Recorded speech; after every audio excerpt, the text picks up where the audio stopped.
Don't lose your focus on Jesus.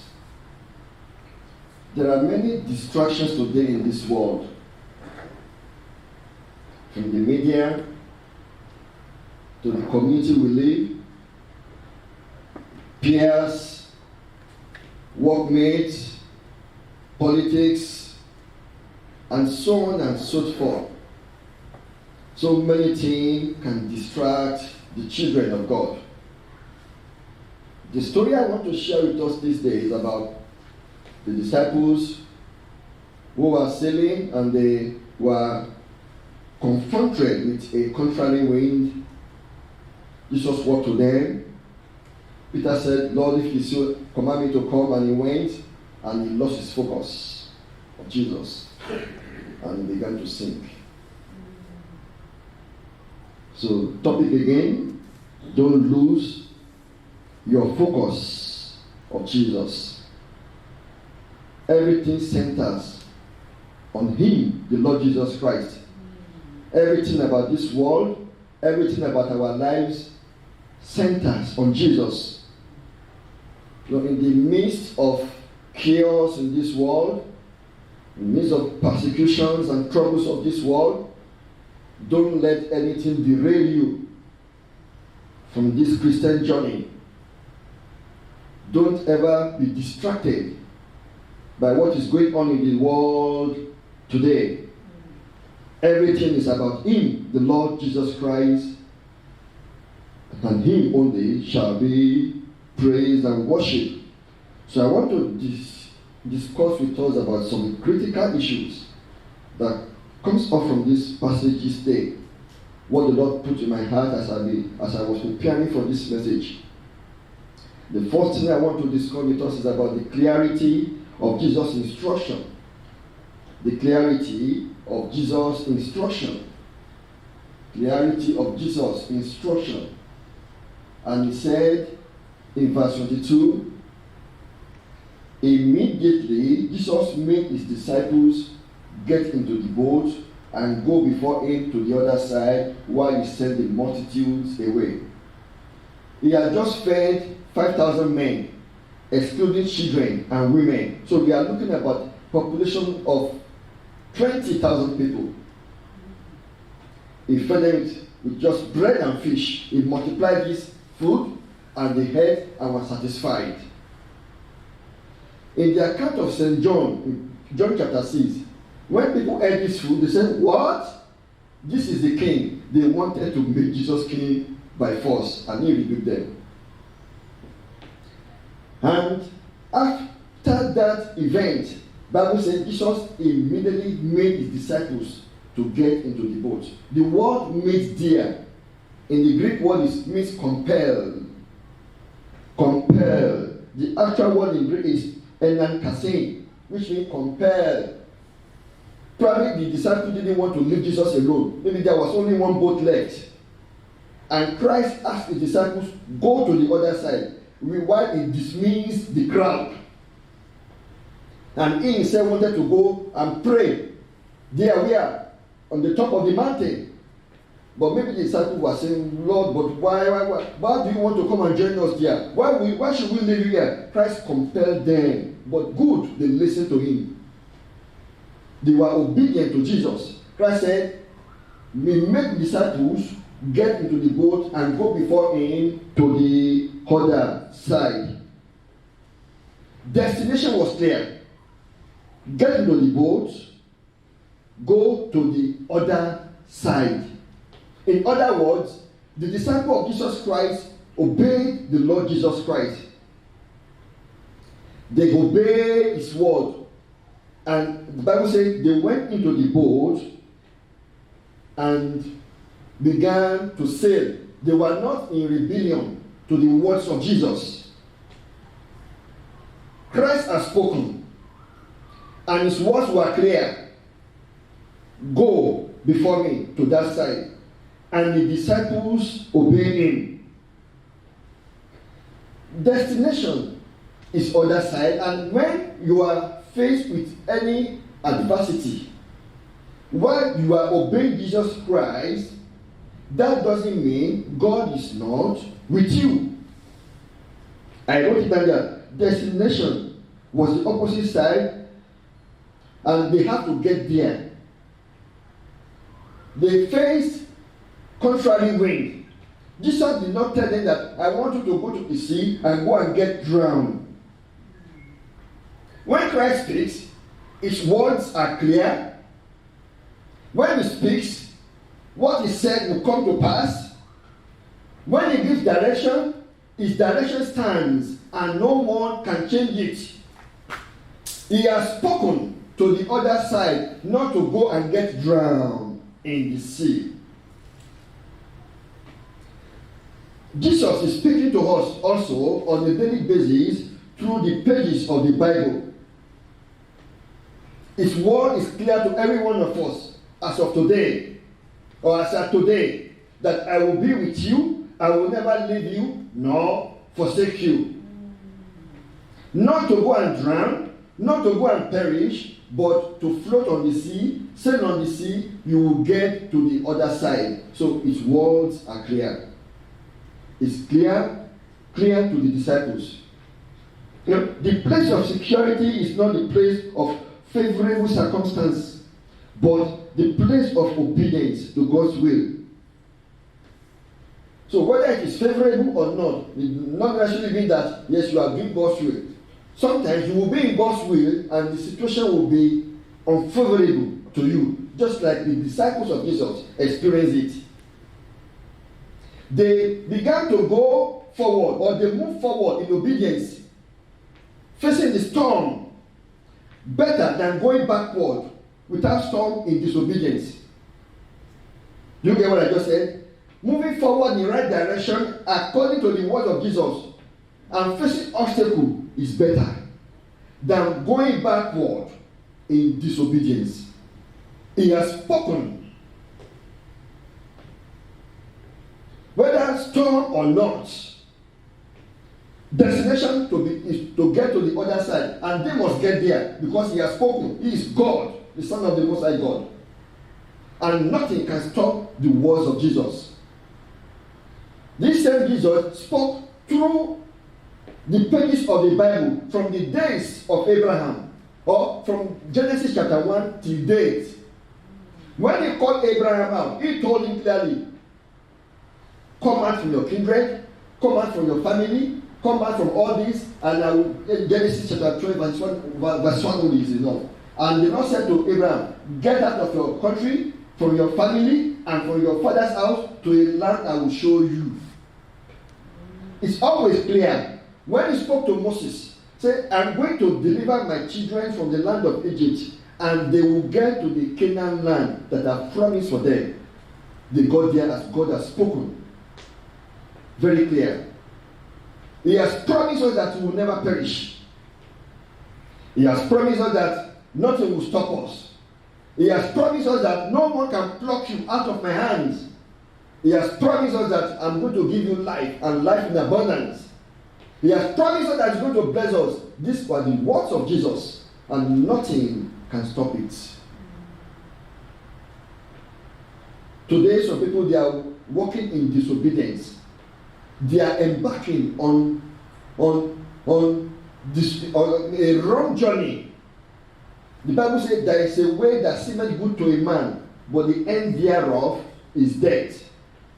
Some people, because of facing adversity, because of little problems, just little problems, they back up or they back out. I don't know, this is how the journey is going to be like. Just like the children of Israel did on the way from Egypt to Canaan land. They said, Moses, you want to come and destroy us in this place. Let us go back to Egypt. God said, as you have said in my ear, so will I do unto you. 40 days of spying that land will be 40 years unto you. And the carcasses of those people who disobey God fell in the wilderness. It's better to obey God, to listen to him, than go back in disobedience, thinking that it's going to be well with us. God knows more than you. Jesus knows more than every one of us here. The clarity of Jesus' instruction. That takes me to point number 2. Says, I want us to see storm as an opportunity for God to demonstrate his power. See storm as an opportunity for God to demonstrate his power. Matthew 14, 24 to 25. But the boat was now in the middle of the sea, tossed by the waves, for the wind was contrary. Now in the fourth watch of the night, Jesus went to them, walking on the sea. Now, there are three sources of storms. Number one, just by nature itself. Number one, nature. Number two, from God. God can bring storm. And when God brings storm, it's not to destroy human being, just for a point of correction or to train us, to let us grow spiritual muscle. For example, the one that happened here, Christ knew there would be storm and he sent them in it. They had just witnessed miracle of multiplying 5 loaves and 2 fish. And now Christ said, go into that thing. For them it was a training. Because I will explain later. Another source of storm is the devil. Devil brings storm to destroy lives. Like the one that happened to Job. Job chapter 1. Job chapter 1, I think verses 18 downwards. When all the children were in the house and there was this mighty wind and the house came down upon them and they all died. That was from the devil, not from God. So God doesn't destroy his children. Let me give you an example. When I say God can bring storm, it's not that God will inflict a sickness upon you. No, it's out of it. But God can discipline his children or want to train them to know him more better. Let me say this, that when you are sick, it's not from God. When something is about to destroy your life, it's not from God. God is not the source, but the devil. But God can shut a door. When we are living in disobedience to him, we can shut a door. You would try and I want to go. The door will just be shut. You can't go further. Like Balaam. God wanted him not to go and cause the innovation, but he went ahead. And even when the donkey spoke, the donkey saw the angel that was on the way. God can block a way, but God will not destroy the life of anyone. I hope that is clear. So, storms are not good at all. Nobody wants storm in his life. Storms are things that bring difficult situations. Storm, especially let me say now from the devil. Not from nature, not from God, but from the devil. Storms destroy people's life. And they occur in various ways. Storm occurs, maybe death of loved ones, loss of job, marital disharmony, one wayward child, someone in the family is a black sheep, sickness, on and on. You pay all the medical bills all the time. You cannot make ends meet. Trouble upon trouble all the time. That's a kind of storm. Some people, they marry, but they kept their lives. They kept their own lives. They did very well. They were Christians at their teenage years till they got married. Till they have no children. People live the godly life, still no children. That's a storm. A big storm. So they are paying a lot of money on medicals, hospital bills. It's a storm. And no one wants that. So people are in pains all the time, round the clock. They are on painkiller all the time. That's a storm, not from God, but from the devil. Now, the disciples, as they left that place, let's say around 5 to 6 p.m.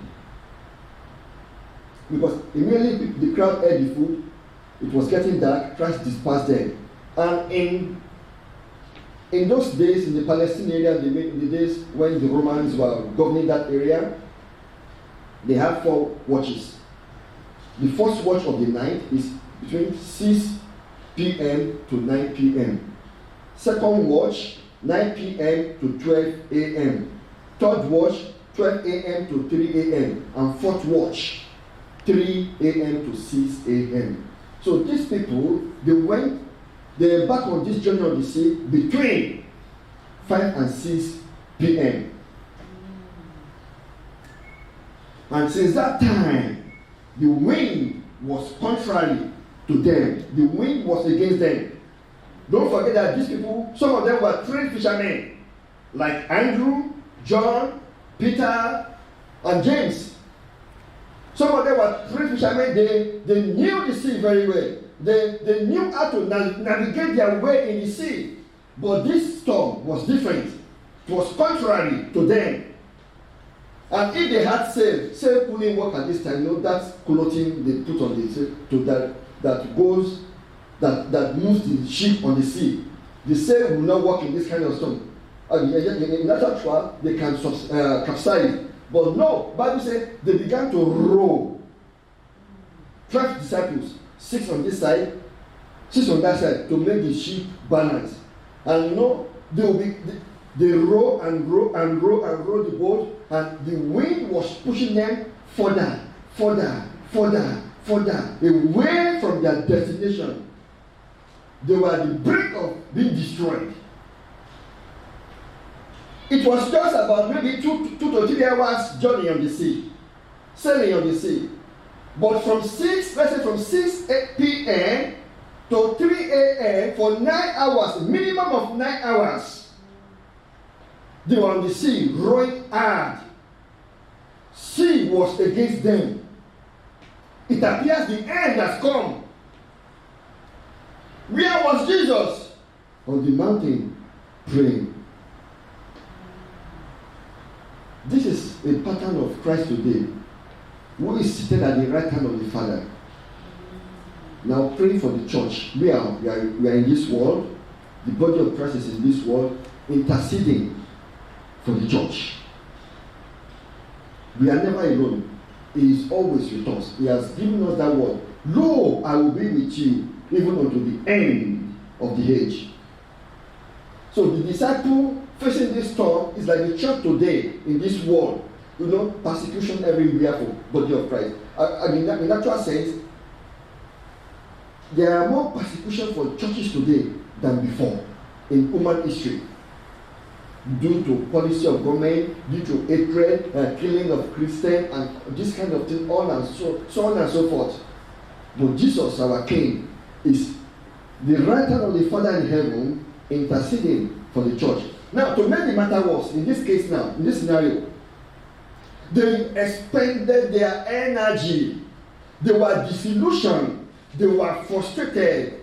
No, they were wearied, very tired, rowing continuously for 9 hours against the wind. They thought they would perish in the sea. And then they began to wonder, where is Jesus? Why did he ask us to go to the sea? Where is Jesus? They remember what happened in Matthew chapter 8. When the wind arose against them, they were scooping water out of the ship or the boat back to the sea, while Christ was sleeping at the back of the ship. But in this case, Jesus was not in the boat with them. The first one, Christ was in the boat. They had that experience. They said, what manner of man is this? Even the sea and the wind obeys him.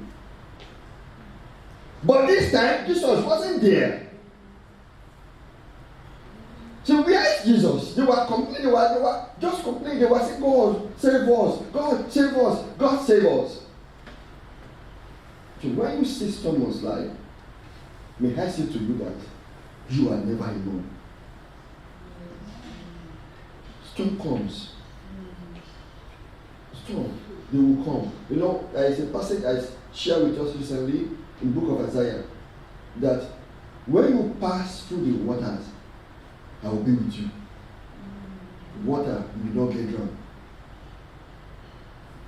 God says when, because that shows that in this world, storms will likely come, but be of good cheer. I have overcome the world. Nothing shall separate us from the love of Jesus Christ, because Jesus Christ is there for us all the time. So for the disciples, this was a test for them. It was a big test for them. The first storm you had, Christ was there. Now, in this case, Jesus is not there. Do you know maybe what you are passing through now is just a test? Because Jesus knows how to handle every situation. I've had various storms in my life. I've passed through a lot of things. Loss of close family members. Loss of close family members have pained me. I've experienced years back when I was in Africa, when for 1.5 years we were going to work, yet the government, because I was working in the government company, they refused to pay our salary for 1.5 years. But sometimes they pay you half salary. And it's difficult to resign to get another job. It was difficult then. Because I was working in the federal government company. You're living from hand to mouth. That was a storm to me.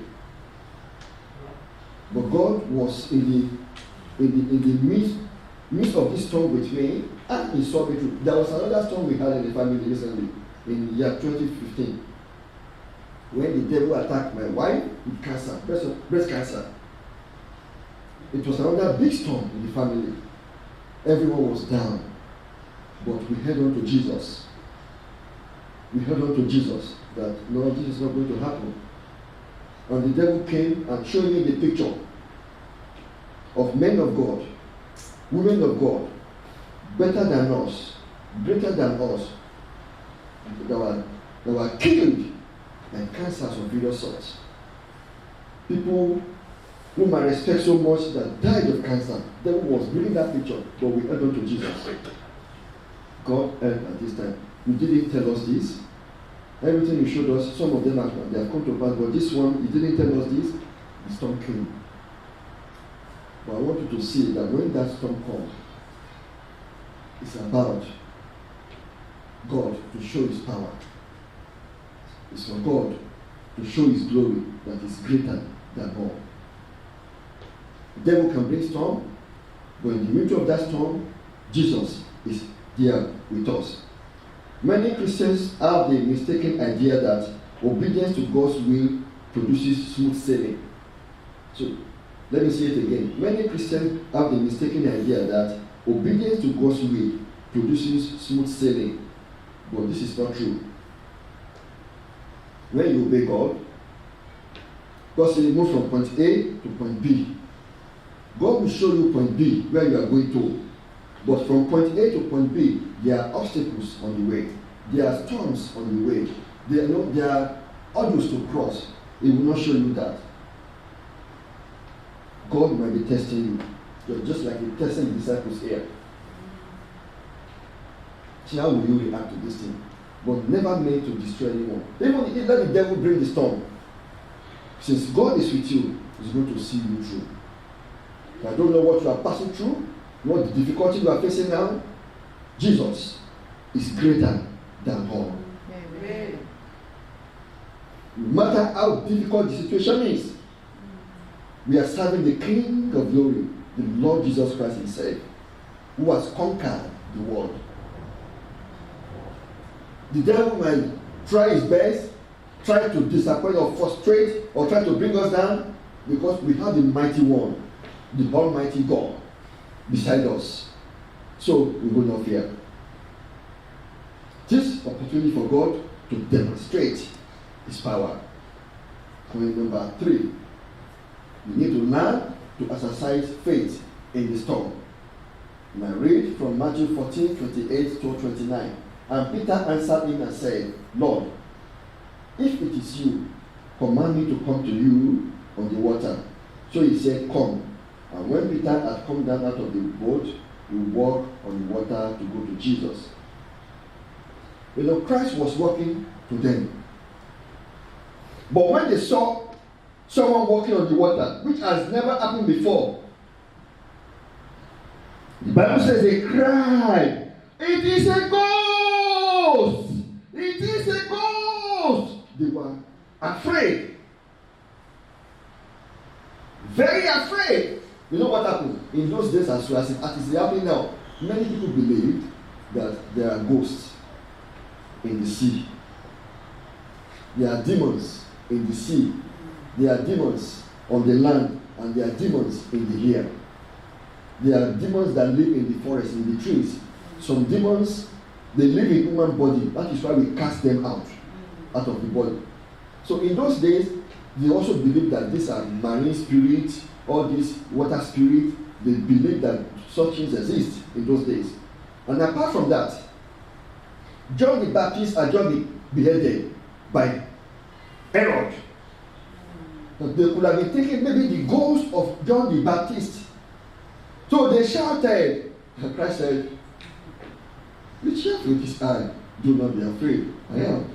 The word "it is I" that Christ used means I am.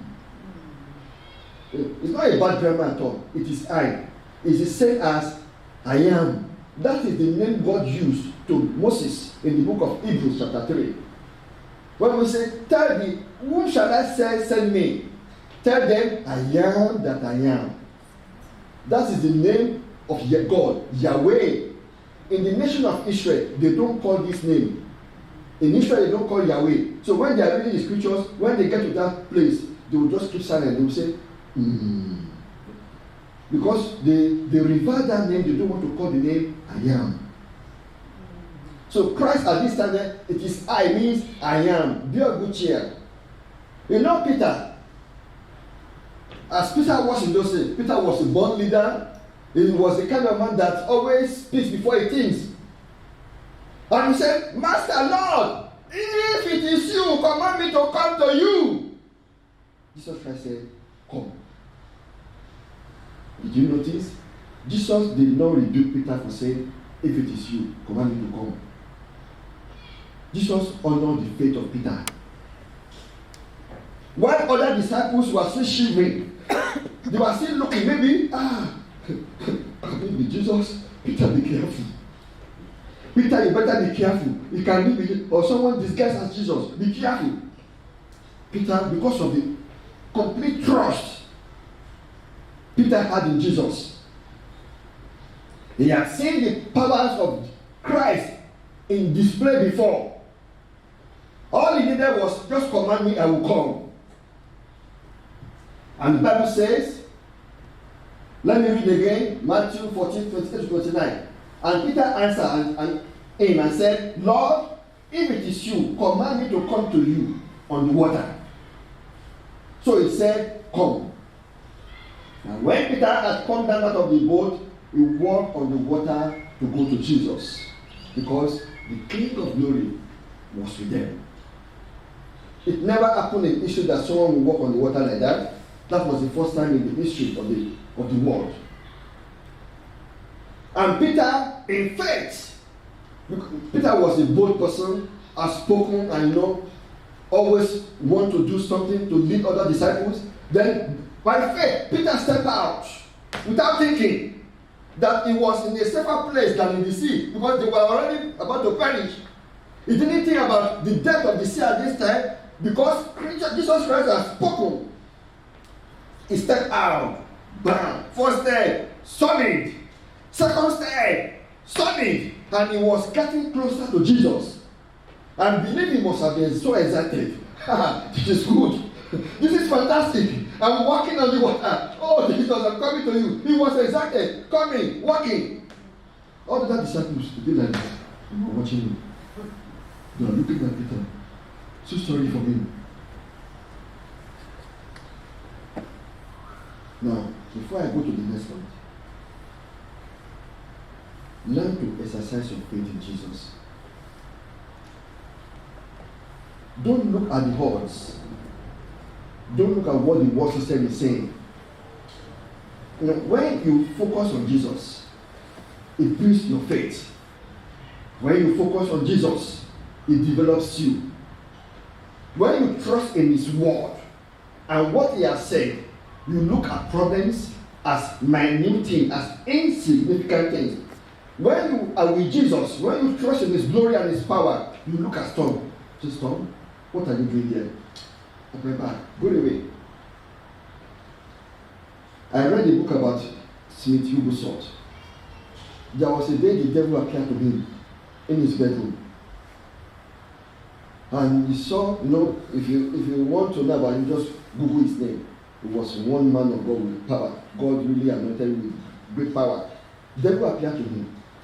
As he was sleeping, and he woke up and he saw, who is it? I said, the devil there. Do you know what he did?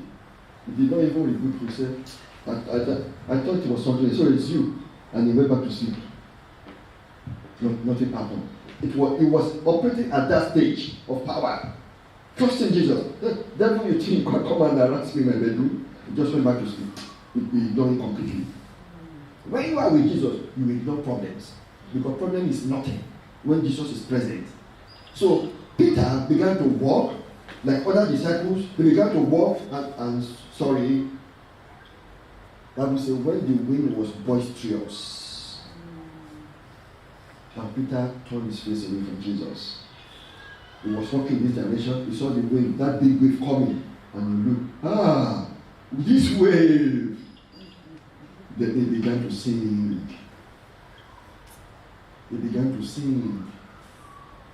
Then he cried, Lord, save me. When we turn our attention from Jesus, that is when we have problems. That is when it feels like we are sinking in it. When you look at problems, look at it as insignificant. Compare that to the power of Jesus. And when Peter saw that he was sinking, he did the right thing. He said, Lord, save me. He has done his best. He tried his best that this time and he failed. Jesus did not walk on the water just to make his disciples also walk on the water. No. He was not trying to teach them, now this is how you walk on water. No. He was only trying to tell them that he was the Son of God. He was showing them that he was ready to do anything to save and protect his own. He was showing them that I will be with you no matter what the circumstances is.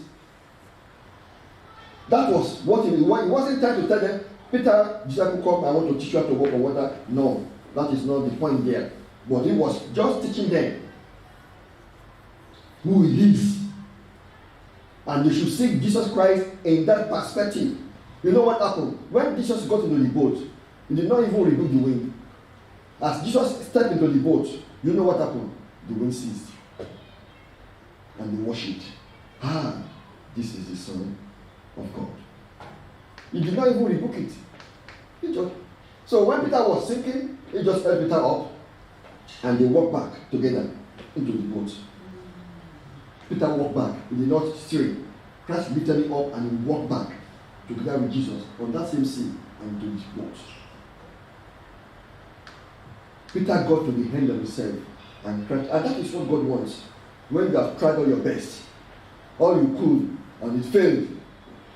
When you cry to Jesus, Christ knows, he knows that voice.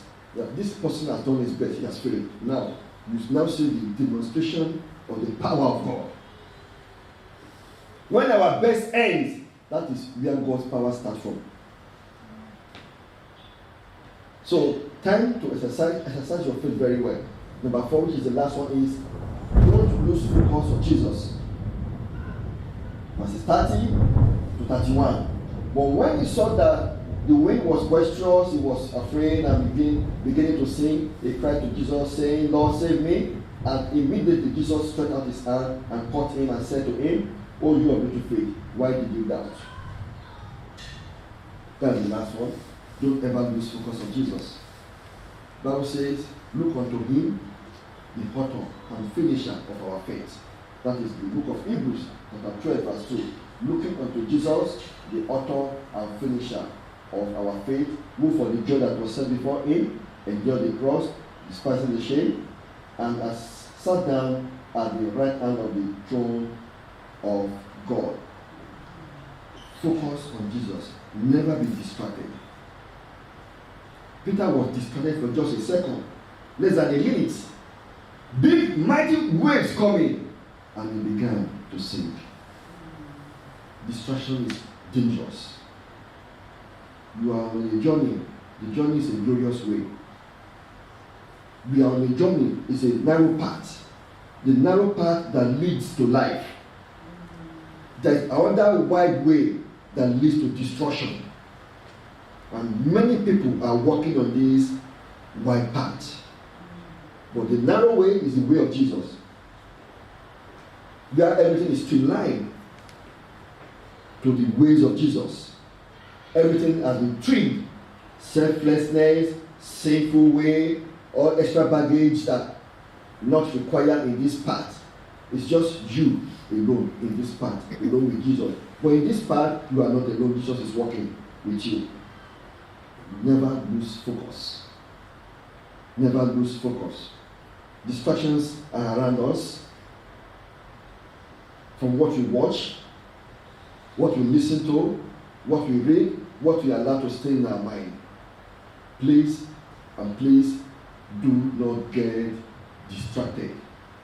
Don't lose focus on Jesus. Peter did that and he was sinking. He was sinking until Jesus Christ saved him.